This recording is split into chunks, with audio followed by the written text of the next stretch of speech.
ನಮಸ್ಕಾರ. ನಾನು ಮಾಲ್ತೇಶ್ ಬಡ್ಗೇರ್, ನಾಟಕ ನಿರ್ದೇಶಕ. ಎಲ್ರಿಗೂ ವಿಶ್ವರಂಗಭೂಮಿ ದಿನಾಚರಣೆಯ ಶುಭಾಶಯಗಳು.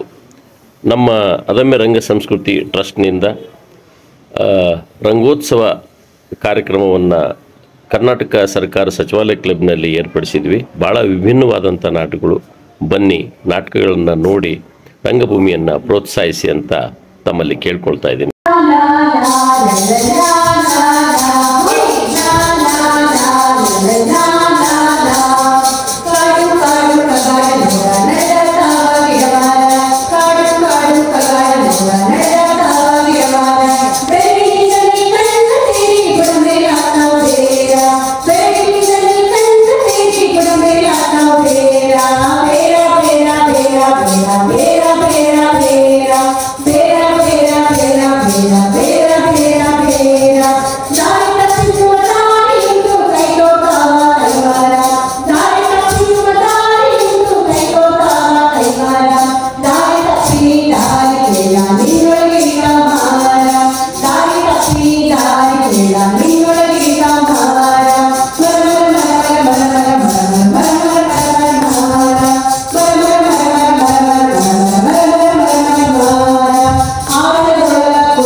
ಹಾಗಾಗಿ ಬೇಡ ಅಂತಾನೆ ಹೇಳಿದ್ರು. ಆಗ ಅದು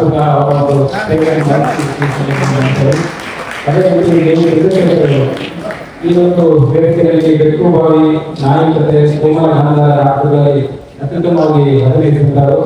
ಹಾಗೆ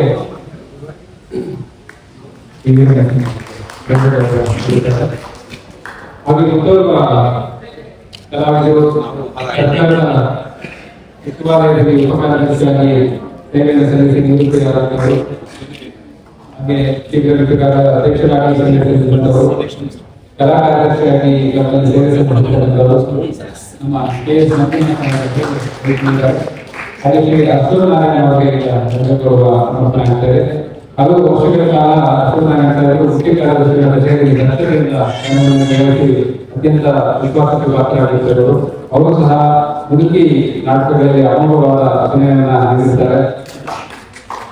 ಮತ್ತೊಬ್ಬ ಕಲಾವಿದೆ ಅಭಿನಯಿಸಿ ಇವತ್ತಿಗೂ ಸಹ ಅವರು ವೇದಿಕೆಗೆ ಬರ್ತಾ ಇದ್ದಾರೆ. ಕಾರ್ಯಕ್ರಮಗಳನ್ನ ನಮ್ಮೆಲ್ಲ ರಂಜಿಸುವಂತ ಕಾರ್ಯಕ್ರಮಗಳನ್ನು ಕೊಡ್ತಾ ಇದ್ದಾರೆ. ಅವರನ್ನ ನಮ್ಮ ಯುವ ಪೀಳಿಗೆ ಸ್ಫೂರ್ತಿಯಾಗಿ ತೆಗೆದುಕೊಂಡು ಈ ಕಲಾ ಕ್ಷೇತ್ರದಲ್ಲಿ ತೊಡಗಿಸಿಕೊಳ್ಳಬಹುದು. ಉಪಕಾರ್ಯದರ್ಶಿಯಾಗಿ ಸೇವೆಯನ್ನು ನಿವೃತ್ತಿಯಾಗಿ ಹಾಗೆ ನಮ್ಮ ಕೆ.ಎಸ್. ಸಮರ್ಪಣೆ ಆಗ್ತಾರೆ. ಉಪಕಾರ್ಯದರ್ಶಿಯಾಗಿ ನಿವೃತ್ತಿಯಾಗಿ ಹಲವಾರು ನಾಟಕಗಳಲ್ಲಿ ರಾಷ್ಟ್ರಮಟ್ಟದ ಸ್ಪರ್ಧೆಗಳಲ್ಲಿ ಭಾಗವಹಿಸಲಿದ್ದಾರೆ. ಹಾಗೆ ಎಲ್ಲ ಕಲಾವಿದರಿಗೆ ಗೌರವವನ್ನು ನೀಡಿದಂತ ಪ್ರೀತಿಯ ಸುರೇಶ್ ಅವರಿಗೆ ಹಾಗೆ ನಮ್ಮೆಲ್ಲ ಪದಾಧಿಕಾರಿಗಳಿಗೆ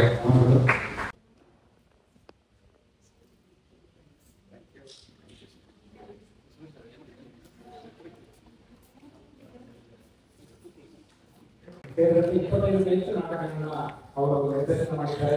ಇವರ ಪತ್ರಚಿತ್ರಕ್ಕೆ 2002-2003ನೇ ಸಾಲಿನಲ್ಲಿ ಅತ್ಯುತ್ತಮ ಚಿತ್ರ ಪ್ರಶಸ್ತಿ ದೊರೆತಿದೆ. ಪುಸ್ತಕನ ಆಯ್ಕೆ ಚಿತ್ರವು ರಾಷ್ಟ್ರ ಪ್ರಶಸ್ತಿಯನ್ನ ಪಡೆದುಕೊಂಡಿದೆ. ಗುಬ್ಬಚ್ಚಿಗಳು ಇವರ ಚಿತ್ರ 2002ರ ಅತ್ಯುತ್ತಮ ಮಕ್ಕಳ ಚಿತ್ರ ಸ್ವರ್ಣ ಕಮಲ ಪದಕವನ್ನು ಗಳಿಸಿಕೊಂಡಿರುವುದು.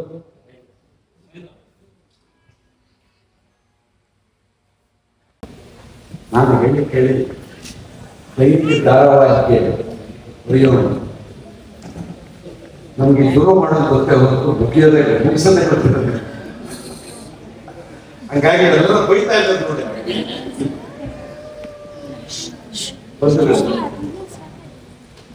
ಸರ್ಕಾರಿ ಉದ್ಯೋಗದಲ್ಲಿ ಇದ್ದುಕೊಂಡು ನಿಮ್ಮ ಬಿಡುವಿನ ವೇಳೆಯಲ್ಲಿ ರಂಗಭೂಮಿಯ ಚಟುವಟಿಕೆಯನ್ನ, ಸಾಂಸ್ಕೃತಿಕ ಚಟುವಟಿಕೆಯನ್ನ ಇವೆಲ್ಲರೂ ಮಾಡ್ತಾ ಇದ್ದೀರಿ ಕೇಳೋದೇ ನನಗೆ ತುಂಬಾ ಸಂತೋಷ ಕೊಡುವುದು. ಸುಮಾರು 80ರ ದಶಕದ ಆರಂಭದಲ್ಲಿ ಇದೇ ಸಭಾಂಗಣದಲ್ಲಿ ನಾವು ಚಿತ್ರಕಥಾ ರಚನಾ ಶಿಬಿರವನ್ನು ಮಾಡಿದ್ವಿ. ಗಿರೀಶ್ ಕಾಸರವಳ್ಳಿಯವರ ನಿರ್ದೇಶನದಲ್ಲಿ ಚಿತ್ರಕಥಾ ರಚನಾ ಶಿಬಿರ ಆದ್ಮೇಲೆ ಆ ಶಿಬಿರದ ಕಾರಣವಾಗಿ ನಾನು ಸಿನಿಮಾ ಇತ್ಯಾದಿಗಳಿಗೆ ವಲಸೆ ಹೋದರೆ ವಲಸೆ ಅಂದ್ರೇನು, ರಂಗಭೂಮಿ ಬಿಟ್ಟಿದ್ದೀನಿ ಅಂತ ರಂಗಭೂಮಿಯನ್ನು ಮಾಡ್ತಾ ಸಿನಿಮಾ ಮತ್ತು ಟಿವಿಯಲ್ಲಿ ಕೆಲಸ ಮಾಡ್ತಾ ಹೋಗುವುದಕ್ಕೆ ಈ ಸಭಾಂಗಣ ಒಂದು ಕಾರಣವಾಯಿತು ನೆನಪಿಸ್ಕೊಳ್ತಾ ಇದ್ದೆ. ಮತ್ತೆ ಇಲ್ಲಿ ಪಕ್ಕದಲ್ಲಿರುವ ಹಾಲ್ನಲ್ಲಿ ವರ್ಕ್ಶಾಪ್ಗಳನ್ನು ಮಾಡಿದ್ವಿ. CM ಹಾಲ್ ಅಂತ ಕರಿತೀವಿ. ಅಲ್ಲಿ ಸುಮಾರು ನಾಟಕ ವರ್ಕ್ಶಾಪ್ ಮಾಡಿದ್ದೇವೆ. ಮತ್ತೆ ನಾನೊಬ್ಬ ಮಾಡಿದ್ದೇವೆ ಅನ್ನುವಾಗ ಏನು ಬಹುವಚನ ಹೇಳ್ತಾ ಇದ್ದೀನಿ ಅಂತ ಭಾವಿಸಬೇಡಿ. ಸುರೇಶ್ ಆಮೇಲೆ ನಾನು ಇಬ್ಬರು ಸೇರಿ ಹಲವು ರಂಗ ಶಿಬಿರಗಳನ್ನು ಈ ಕ್ಲಬ್ಬಿಗಾಗಿ ಮಾಡಿದ್ದೇವೆ. ಮತ್ತೆ ನಾನು ನಾಟಕ ನಿರ್ದೇಶನ ಮಾಡಿದ್ದೇವೆ. ಸುರೇಶ್ ಆಮೇಲೆ ಅವರು ಇನ್ನೂ ಹಲವು ನಾಟಕಗಳನ್ನು ಈ ಕ್ಲಬ್ಬಿಗೆ ನಿರ್ದೇಶನ ಮಾಡಿದ್ದನ್ನು ನಾನು ನೋಡಿದ್ದೇನೆ. ಕೆಲವು ಸಲ ನನ್ನನ್ನು ಅತಿಥಿಯಾಗೂ ಕರೆದಿದ್ದಿದೆ. ಆಗ ನಾನು ಪಾಠ ಮಾಡಿದ್ದು ಇದೆ. ಹೀಗಾಗಿ ನನಗೆ ಈ ಸಭಾಂಗಣವಾಗಲಿ, ನೀವು ಇಲ್ಲಿರುವ ಬಂಧುಗಳಾಗಲಿ ತೀರಾ ಹೊಸಬರೇನು. ಆದರೆ ಪ್ರತಿ ಸಲ ಬಂದಾಗಲೂ ಹೊಸಬರ ಪರಿಚಯ ಆಗ್ತಾ ಹೋಗ್ತದೆ. ಹಾಗೆ ಈ ಸಲ ಮತ್ತಷ್ಟು ಜನ ಹೊಸಬರನ್ನು ಪರಿಚಯ ಮಾಡಿಕೊಂಡಿರ್ತೇನೆ. ಹಲವು ಕಂದಾಯ ಇಲಾಖೆಯವರು, ಹಲವರು ಹಣಕಾಸು ಇಲಾಖೆಯವರು, ಮತ್ತೆ ಇನ್ಯಾವ ಲೋಕೋಪಯೋಗಿ ಇಲಾಖೆಯವರು, ಹೀಗೆ ಹಲವಾರು ಇಲಾಖೆಯ ಜನರನ್ನ ಭೇಟಿ ಮಾಡುವ ಸಂತೋಷ. ಯಾಕೆಂದ್ರೆ ಒಂದೊಂದು ಇಲಾಖೆಯ ಪ್ರಯಾಣ ಅಂದ್ರೆ ಅದೊಂದು ದೊಡ್ಡ ಪ್ರಯಾಣ. ಆ ಪ್ರಯಾಣದ ಜೊತೆಗೆ ಸಾಂಸ್ಕೃತಿಕವಾದ ನಂಟನ್ನು ಉಳಿಸ್ಕೊಂಡಿದ್ದೀರಲ್ಲ, ಅದು ನಿಮ್ಮನ್ನ ಜೀವಂತವಾಗಿರುವುದಕ್ಕೆ ದೊಡ್ಡ ಕಾರಣವಾಗಿದೆ ಅಂತ ನಾನು ಭಾವಿಸ್ತೇನೆ. ರಂಗಭೂಮಿ ನಿಮಗೆ ಇನ್ನೇನು ದೊಡ್ಡ ಕ್ರಾಂತಿಯನ್ನು ಮಾಡದೇ ಇರಬಹುದು, ಆದರೆ ಅದರಲ್ಲಿ ಭಾಗವಹಿಸುವ ಪ್ರತಿಯೊಬ್ಬರನ್ನ ಮನುಷ್ಯರನ್ನಾಗಿ ಮಾಡುತ್ತದೆ. ಹಾಗಾಗಿ ಯಾಕಾಗಿ ಇದು ಮನುಷ್ಯರನ್ನಾಗಿ ಮಾಡುತ್ತದೆ ಅನ್ನೋದನ್ನು ನೀವು ಗಮನಿಸಬಹುದು. ಒಂದು ವೇದಿಕೆಯ ಮೇಲೆ ಹಲವಾರು ಬಗೆಯ ಜನ, ಹಲವು ಧರ್ಮದ ಜನ, ಹಲವು ಜಾತಿಯ ಜನ. ಇಲ್ಲಿ ಸ್ಪೃಶ್ಯ ಅಸ್ಪೃಶ್ಯ ಅನ್ನುವ ಪ್ರಶ್ನೆಯೇ ಇಲ್ಲ. ಯಾವನೋ ರಾಮ, ಅವನು ಯಾವ ಜಾತಿ ಅಂತ ಕೇಳ್ಕೊಂಡು ನೀವು ನಾಟಕ ಮಾಡ್ತಿದ್ಯೆ? ಅವನು ಯಾವನೋ ರಾವಣ. ಇವತ್ತು ನೀವು ಮಾಡ್ತಿರುವ ಶೂದ್ರ ತಪಸ್ವಿ ತರಹದ ನಾಟಕ ಕುವೆಂಪು ಅವರ ನಾಟಕಗಳಲ್ಲಿ ಅತ್ಯದ್ಭುತವಾದ ನಾಟಕ. ಶಂಭೂಕ ಅನ್ನುವ ಒಬ್ಬ ವ್ಯಕ್ತಿಯ ತಪಸ್ಸಿಗೆ ಮೂಲ ರಾಮಾಯಣದಲ್ಲಿ ಅಥವಾ ಏನು ಪುರಾಣ ಅಂತ ಇದೆ, ಮೂಲ ರಾಮಾಯಣದಲ್ಲಿ ಶಂಭುಕನ ಪ್ರಕರಣ ಇಲ್ಲ, ಉತ್ತರ ರಾಮಾಯಣದಲ್ಲಿ ಬರೆದದ್ದು. ಉತ್ತರ ರಾಮಾಯಣ ಯಾರು ಬರೆದೋ ಏನೋ ನಮ್ಗೆ ಗೊತ್ತಿಲ್ಲ. ಆದ್ರೆ ಆ ಉತ್ತರ ರಾಮಾಯಣದಲ್ಲಿ ಅವನ ಕಿವಿಗೆ ಕಾದ ಸೀಸವನ್ನು ಸುರಿದು ಕೊಂದು ಬಿಡ್ತಾರೆ ಅನ್ನುವುದು ಆ ಪುರಾಣದಲ್ಲಿರುವ ಕಥೆ. ಕುವೆಂಪು ಅವರು ಅವನನ್ನು ಕೂಡ ರಾಮ ಗೌರವಿಸ್ತಾನೆ. ನಾನಾ ವಿದ್ಯೆಗೆ ಜಾತಿಯನ್ನು ಪ್ರಶ್ನೆಯೇ ಇಲ್ಲ, ಯಾರು ಬೇಕಾದರೂ ಜ್ಞಾನಿಗಳಾಗಬಹುದು ಅನ್ನುವ ಹಾಗೆ ಶೂದ್ರ ತಪಸ್ವಿಯನ್ನ ಕಟ್ಟಿದ್ದಾರೆ. ಅಂಥದ್ದೊಂದು ನಾಟಕವನ್ನ, ನಿನ್ನೆ ಭಗತ್ ಸಿಂಗ್ ಕುರಿತ ನಾಟಕವನ್ನ, ನಾಳೆ ಜಗತ್ತಿನ ಅತಿ ಹೆಚ್ಚು ಪ್ರದರ್ಶನವನ್ನು ಕಂಡಂತಹ ನಾಟಕ ಮೌಸ್ ಟ್ರ್ಯಾಪ್ ಅನ್ನುವ ನಾಟಕ, ಅದನ್ನ ಕನ್ನಡಕ್ಕೆ ಮಾಡಿಕೊಂಡು ನಮ್ಮನಿಗೊಳಗೊಬ್ಬ ಅನ್ನುವ ನಾಟಕವನ್ನ ನಾಳೆ ಮಾಡ್ತಾ ಇದ್ದೀರಿ. ಇದೆಲ್ಲವೂ ಹೇಳೋದಕ್ಕೆ ತುಂಬಾ ದೊಡ್ಡ ಆನಂದವಾಗ್ತದೆ. ನೀವು ಈ ಮೂಲಕ ರಂಗಭೂಮಿಯ ನಿರಂತರತೆಯನ್ನು ಮಾತ್ರ ಕಾಪಾಡ್ತಿಲ್ಲ, ಒಂದು ಸಾಂಸ್ಕೃತಿಕ ನಿರಂತರತೆಯನ್ನು ಕೂಡ ನೀವು ಮಾಡ್ತಾ ಇದ್ದೀರಿ. ತಂದೆ ಈಗಷ್ಟೇ ಗ್ರೀಕಿನ ಥಿಯೋಡಾರಸ್ನ ಸಂದೇಶವನ್ನ ಗೆಳೆಯರು ನಾಲ್ಕು ಓದೋದು, ಮಹೇಂದ್ರ ಅವರು ಓದಿದ್ರು, ನಾಗಭೂಷಣ್ ಗೌರವ ಕಾರ್ಯದರ್ಶಿಗಳು ಸಭೆಯಲ್ಲಿ ಮಹೇಂದ್ರ ಅವರು ಓದಿದ್ರು. ಆತ ಹೇಳುವುದೇ ಈ ಮಾತು.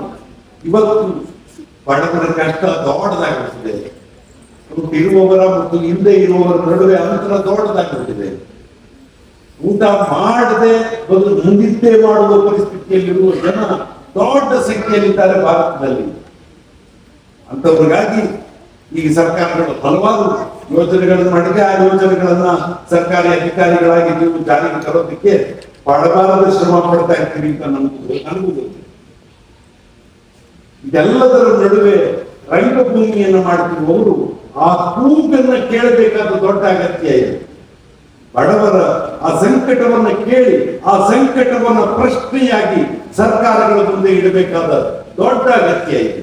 ಹಾಗಾಗಿ ಸರ್ಕಾರದಲ್ಲಿ ಕೆಲಸ ಮಾಡ್ತಾನೆ ರಂಗಭೂಮಿಯನ್ನು ಮಾಡ್ತಾ ಇರುವ ನೀವು ಸಮಾಜದ ಕೆಲಸವನ್ನು ಮಾಡ್ತಾ ಇದ್ದೀರಿ. ಶೂದ್ರ ತಪಸ್ವಿ ತರಹದ ನಾಟಕ ಮಾಡುವ ಮೂಲಕ ಮಹತ್ವದ ಪ್ರಶ್ನೆಯನ್ನು ಕೇಳ್ತಾ ಇದ್ದೀರಿ. ಒಳ ಮೀಸಲಾತಿ ಕುರಿತು ಏನ್ ಚರ್ಚೆ ಆಗ್ತಿದ್ಯೋ ಅದಕ್ಕೆ ಈ ಶೂದ್ರ ತಪಸ್ವಿ ಒಂದು ದಾರಿ ಆಗಬಹುದು ಅಂತ ನಾನಾದ್ರೂ ಭಾವಿಸ್ತೇನೆ. ಎಲ್ಲರಿಗೂ ಅವಕಾಶ ಸಿಗುವಂತಹ ಸಾಮಾಜಿಕ ನ್ಯಾಯ ಎಲ್ಲರಿಗೂ ಒಲಿಯುವಂತಹ ಒಂದು ಆ ಪರಿಸ್ಥಿತಿಯನ್ನು, ಒಂದು ಸಮಾಜವನ್ನು, ಒಂದು ಆರೋಗ್ಯವಂತ ಸಮಾಜವನ್ನು ಸೃಷ್ಟಿ ಮಾಡಲಿಕ್ಕೆ ಈ ರಂಗಭೂಮಿ ದೊಡ್ಡ ಕಾಣಿಕೆಯಾಗಲಿ ಅಂತ ಹಾರೈಸ್ತಾ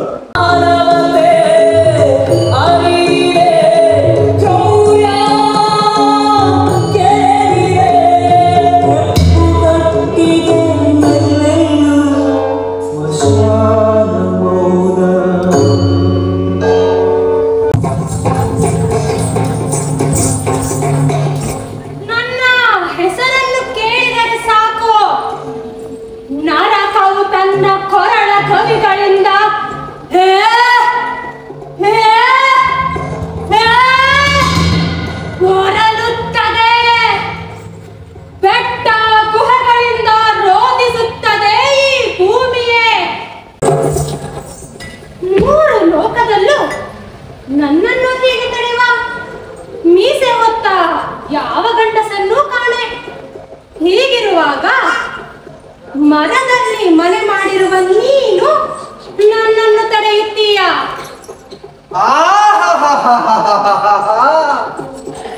ಪರಮ ಸುಂದರಿಯಲ್ಲವೇ ನೀನು? ನಿನಗೆ ಸೋತು ಮರುಳಾಗುವುದವರಿದ್ದಾರೆ. ಆದರೂ ಹೇಳುತ್ತೇನೆ ಕೇಳೋ. ಮಹರ್ಷಿ ಸಮ್ಮುಖರ ಉಜ್ವಲ ತಪಸ್ಸಿನ ಪ್ರಭಾವದಿಂದ ನನಗೆ ಲಭಿಸಿರುವ ಒಂದು ಕರ್ತವ್ಯ ಧರ್ಮದ ಬಲದಿಂದ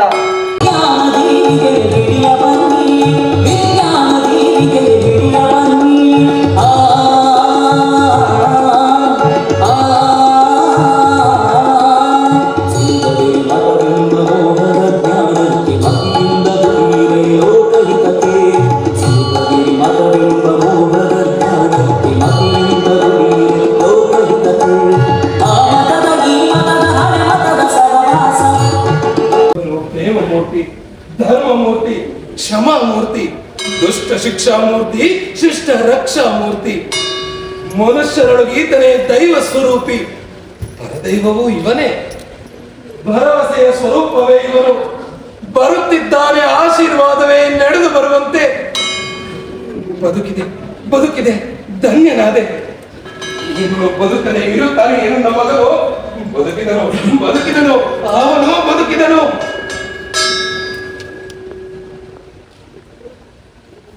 ಈ ವಸಂತ ಪೂರ್ಣಿಮಾ ರಾತ್ರಿಯ ಪ್ರಶಾಂತಿಯನ್ನು, ಈ ಅಯೋಧ್ಯ ನಗರದ ಶಾಂತಿಯನ್ನು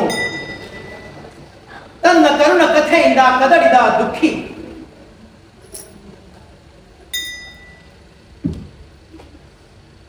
ಅಗಲಿದ ಅರ್ಧಾಂಗಿಯನ್ನು ನೆನೆಯುತ್ತಿದ್ದ ನನ್ನ ಸೀತಾಶೋಕ ವಷ್ಟನ್ನು ಬಡಿದೆಬ್ಬಿಸಿದ ಆ ದುಃಖಿ ಎಲ್ಲಿದ್ದಾನೆ? ಎತ್ತ ಹೋಗಿದ್ದಾನೆ? ಇತ್ತ ಈ ತೋಟದ ಕಡೆಯಿಂದಲೇ ಕೇಳಿಸಿತಲ್ಲವೇ ಆ ರೋದನ? ನನ್ನ ಬದುಕಿನ ಕಿವಿಗೆ ಯಾವಾಗಲೂ ರೋದನವೇ ಸಂಗೀತವಾಯಿತಲ್ಲವೇ? ಅವತಾರಿಯಾದವನು ಉಣ್ಣಲೇಬೇಕಾದ ಕೂಳಲ್ಲವೇ ಗೋಳು? ಕುಡಿವ ಅಮೃತವಲ್ಲವೇ ಕಣ್ಣೀರು? ರಾಜ್ಯದಲ್ಲಿ ಬಿಡಬಾರದು ಯಾವ ಅಧರ್ಮಿಯು.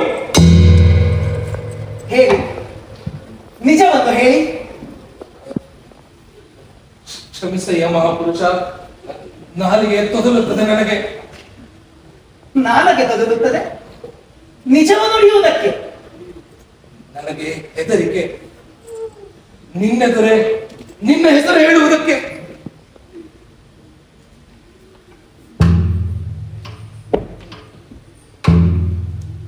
ಎಲ್ಲ ಅಪರಾಧಗಳಿಗೂ ನಾನೇ ಮೂಲಭೂಮಿಯನ್ನು. ಆವತ್ತು ಆ ಅಗಸ, ಈ ಹೊತ್ತು ಈ ಬ್ರಾಹ್ಮಣ. ವಿಜಯೋತ್ತಮರೇ, ಪ್ರಭು, ಸತ್ಯ ಸರ್ವರಿಗೂ ಪೂಜ್ಯವಾದದ್ದು. ಸತ್ಯವನ್ನಾಡಲು ಅಂಜುವುದು ತರವೇ? ಸತ್ಯವನ್ನಾಲಿಸಲು ಎಂದೂ ಹಿಂಜರಿಯಲಿಲ್ಲ ಈ ದಶರಥ ಪುತ್ರ. ಸತ್ಯ ಸರ್ವರಿಗೂ ಕ್ಷೇಮವೇ ಅಲ್ಲವೇ ಭೂಸುರೋತ್ತಮರೇ? ಹೌದು ಪ್ರಭು. ಹೇಳಿ, ನನ್ನಿಂದೇನು ಅಪರಾಧ? ನನ್ನಿಂದ ಯಾವ ಅಧರ್ಮ? ಕೂಡಲೇ ಹೇಳಿ. ಶಿಷ್ಟ ಪರಿತ್ರಾಣ ಮೂರ್ತಿ, ಹೇಳುತ್ತೇನೆ ಕೇಳು.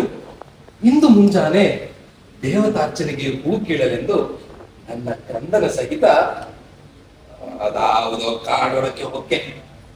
ಯಾವ ದಿಕ್ಕಿಗಿದೆ ಆ ಕಾಡು? ಹೆಸರಿಲ್ಲವೇ ಅದಕ್ಕೆ? ಹೆಸರು ಹೇಳುವುದೇ ಪಾಪಕರವೆಂದು ಸುಮ್ಮನಿದ್ದನು ಸ್ವಾಮಿ. ಇರುವುದದು ದಿಕ್ಪಾಲಕನಾದ ಆ ಯಮನ ದಿಕ್ಕಿಗೆ. ಹೆಸರಲ್ಲೇನಿದೆ ಪಾಪ? ಹೇಳಿ. ಶಂಭೂಕಾಶ್ರಮ ಎಂದು ಕರೆಯುತ್ತಾರೆ ಪ್ರಭು ಆ ಕಾಡನ್ನು. ಓ, ಈಗ ಅರ್ಥವಾಗುತ್ತಿದೆ. ಮುಂದೆ ಮುಂದೇನು ಪ್ರಭು? ನೋಡಿದೆವು ನಾವಿಬ್ಬರು ತಪಸ್ಸು ಮಾಡುತ್ತಿರುವ ಆ ಶೂದ್ರನನ್ನು, ಶಂಭೂಕ ಎಂಬ ಹೆಸರಿನ ಋಷಿ ವೇಷದ ಆ ಶಂಡಿಯನ್ನು.